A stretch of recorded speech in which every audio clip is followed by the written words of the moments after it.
Sir ఉపరాష్ట్రపతి పోరు ఉధృతం బాబు ఛాన్స్ వదిలేశారా?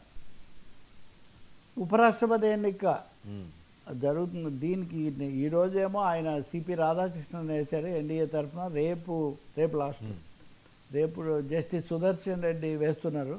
సో సుదర్శన్ రెడ్డి రావడంతో ఒక గేమ్ చేంజర్గా మారారు ఆయన ఇక్కడ. ఎందుకంటే అంతకుముందు తమిళనాడు నుంచి సిపి రాధాకృష్ణన్ పెట్టారు కాబట్టి ఆయన మీద అన్నాదురైని పెట్టాలి, ఇంకోటి పెట్టాలి, ఇక ఇద్దరు తమిళులు కావాలి, ఇలాంటి చర్చలు కొన్ని చేశాయి. కానీ డిఎంకే గట్టిగా నిలబడింది. తమిళ అయినా సరే మేము రాధాకృష్ణన్ని ఎలా బలపరుస్తామో ఆయన పూర్తిగా సంఘ పరివార ఆ భావజాలం మాకు ఏమాత్రం కుదరదు అని. దానికి తగినట్టే రేవంత్ రెడ్డి చొరవతో కావచ్చు, కాంగ్రెస్ పట్టుదలతో కూడా కావచ్చు, నిన్న మనం మాట్లాడాం కదా ఏ కారణాలని. జస్టిస్ సుదర్శన్ రెడ్డి రావడం వల్ల ఒక సాధారణమైన రాజకీయ పార్టీలో ఇదిగా ఉండాల్సింది కాస్త కొంత విస్తృతి, కొంచెం గాంభీర్యము అభ్యర్థిత్వానికి. మూడవది రాజ్యాంగ విలువలు. సుదర్శన్ రెడ్డికి ఉన్న ఒక ప్రత్యేకత ఏమంటే ఆయన సాల్వాజుడుం రద్దు చేసినప్పుడైనా ఇంకా కొన్ని సందర్భాల్లో కూడా రాజ్యాంగ విలువలు రక్షించాలి, లౌకిక తత్వాన్ని కట్టుబడాలనే అంశానికి ఆయన గట్టిగా పనిచేశారు. ఆ విధమైన పేరు ఉంది. పౌర హక్కుల సంస్థల్లో కూడా పనిచేశారు. ఆయన చెప్తున్నారు, నేను రాజకీయాల్లో ఉండకపోవచ్చు పనిని బట్టి, కానీ అవగాహన లేని వాడిని ఏం కాదు. అసలు ఎవడైనా ఎలా ఉంటాడు రాజకీయ అవగాహన లేకుండానే ఆయన ఒక ప్రశ్న వేస్తున్నాడు. ఇది చాలా ఫండమెంటల్. చాలామంది మాకు రాజకీయాలతో సంబంధం లేదని ప్రతివాడు ఓటేస్తారు, ప్రతి వాళ్ళు అభిమానిస్తారు, వ్యతిరేకిస్తారు. కాబట్టి జస్టిస్ సుదర్శన్ రెడ్డి రంగంలోకి తేవటం అన్నది చాలా తెలివైన ఆలోచనగా కనిపిస్తుంది. మూడో, దక్షిణాది అనే సూత్రం కాపాడబడింది. ముఖ్యంగా ఈ తెలుగు పార్టీలకు చాలా తీవ్రమైన ఇబ్బందిగా తయారైంది. ఇప్పుడు రేవంత్ రెడ్డి కూడా నిన్న ఆయన మాట్లాడుతున్నారు, తెలుగు వాడు నిలబడ్డాడు కాబట్టి. ఇంతకుముందు ఒకరిద్దరు తెలుగు వాళ్ళు వచ్చారు, ఇప్పుడు ఈయన వచ్చారు.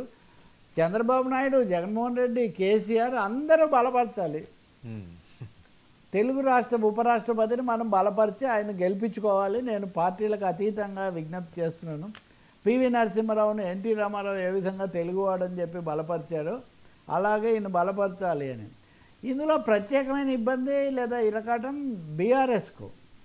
ఇప్పుడు తెలంగాణ వాదము, తెలంగాణ బిడ్డ అనే దాని మీదే ప్రధానంగా వెళ్తున్నప్పుడు న్యాయమూర్తిగా నేపథ్యం కలిగి రాజ్యాంగం గురించి చెప్తూ ఒక తెలుగు బిడ్డ, తెలంగాణ బిడ్డ అక్కడ నిలబడితే ఆయనకు ఓటేయకపోవడం అనేది, వాళ్ళేమి ఎన్డీఏలో లేరు, వాళ్ళేమి ఇండియాలో లేరు.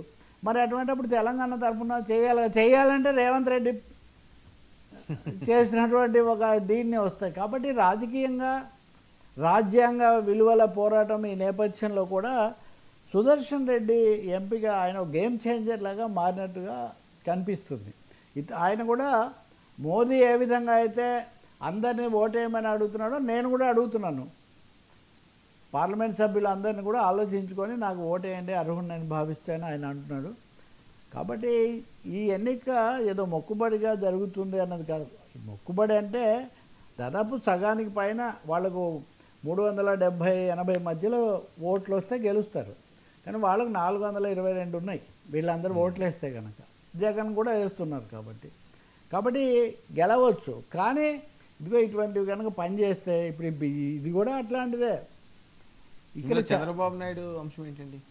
రెండు, చంద్రబాబు నాయుడు రాష్ట్రానికి సంబంధించిన ఇదివరకు అంతా జగన్ మీద ఉదాహరణకు లేదా ఇంకోసారి విమర్శ ఏంటి, మొదటిసారి అంతా చంద్రబాబు ఏం చెప్పారు, మన మీద ఆధారపడే పరిస్థితి లేదు కాబట్టి మనం ఏం తెచ్చుకోలేకపోయామని చెప్పారు. అదే జగన్ కూడా చెప్పారు. ఇప్పుడు ఆధారపడే పరిస్థితే కదా. ఇప్పుడు చంద్రబాబు మద్దతు ఇస్తే తప్ప ఈ ప్రభుత్వం ఉండదు. పైగా ఈ ఉపరాష్ట్రపతి ఎన్నికల్లో తప్పకుండా మరింత అవసరం అవుతుంది. ఇది ప్రతిష్టాత్మకమే కాదు, రాజ్యసభను అదుపు చేయడానికి కూడా వాళ్ళకి అవసరం. ఇటువంటి అప్పుడు తప్పనిసరిగా ఏదో ఒక రాష్ట్రానికి సంబంధించిన అంశాలు కొన్ని రాబట్టుకోవాలి కదా. అదే కాకుండా తెలుగుదేశం మాట వినకపోవడం అలా ఉంచి జగన్మోహన్ రెడ్డి వైఎస్ఆర్ పార్టీ యొక్క ఓట్లేమో అక్కర్లేదు గెలవడానికి. కానీ తెలుగుదేశం పార్టీకి రుచించకపోయినా సరే రాజ్నాథ్ సింగ్ ప్రత్యేకమైన మర్యాద ఇచ్చి మరి జగన్తో మాట్లాడి వాళ్ళకు కూడా సమాన గౌరవం కల్పించిన ఒక పరిస్థితి ఉంది. కాబట్టి చంద్రబాబు నాయుడు కొంతైనా కూడా ఈ విషయంలో ప్రెషర్ అనండి కొన్ని ఈ సందర్భాన్ని ఉపయోగించుకునే ప్రయత్నం చేయలేదు. పైగా తెలుగువాడనే మాట కూడా ఉంది, అది వాళ్ళకు కూడా వర్తిస్తుంది కదా. తెలుగుదేశం పార్టీ తెలుగు న్యాయమూర్తి ఒక ఆయన నిలబడితే ఆయన బలపరచకపోవటం ఏంటి కనీసంగానే. నిన్న లోకేష్ చాలా స్పష్టంగా ఎలాంటి అస్పష్టత లేదు, మేము పూర్తిగా రాధాకృష్ణన్ను బలపరుస్తామని చెప్పారు.